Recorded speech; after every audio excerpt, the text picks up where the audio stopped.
Look, look, look, look, look, look, look, look, look. Look, look, look, look, look at this. Somebody come look at this. Look at this. Somebody come and look at this. Look at this. Will somebody get Starbucks in the room to look at this? Because Starbucks, I need you to see me. This little old home baker was able to remake your new spring 2026 strawberry matcha loaf. And when I say I did that, I did that. Y'all might want to put me on the payroll. And for my followers, I told you guys I was going to do it. And here's how I did it.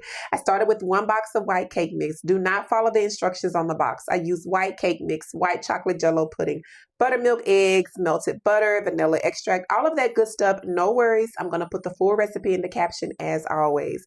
And disregard these pink and green bowls, y'all. I had some pink and green cereal bowls, and I used those to split my cake batter. The green bowl for the matcha half, the pink bowl for the strawberry half.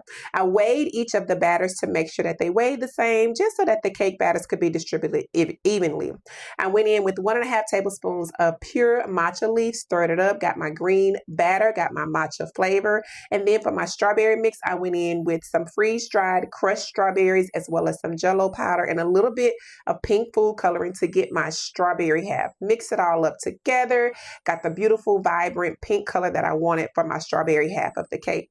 Once both of my batters were mixed, I pulled out my cast iron La Crustette loaf pan, greased it up really, really good, and laid a thin strip of parchment paper in the middle of the pan just so that I could remove the loaf easily.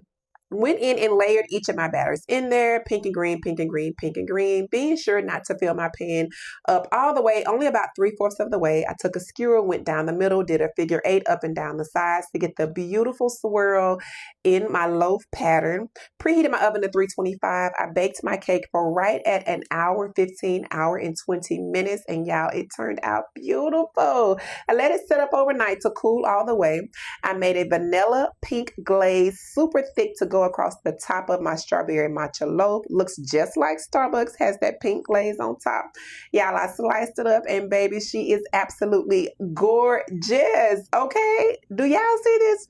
Do y'all see this? Look what I did, look what I did, look what I did. Look, look, look, look, look. Not in my Kevin Hart voice, but in my Zae voice. Okay, I did that, y'all. Not only is it super pretty, but it tastes absolutely delicious as well. You can taste the matcha, you can taste the strawberry, and I did all of this at home. No worries. As always, full recipe in the caption. Be sure to engage, like, follow, share, and repost for more. And leave me a cake emoji in the comments if you're going to try to make you a strawberry matcha loaf at home. And hey, Starbucks, my email's in my bio. Get at me. Let's work. Thanks for watching, guys.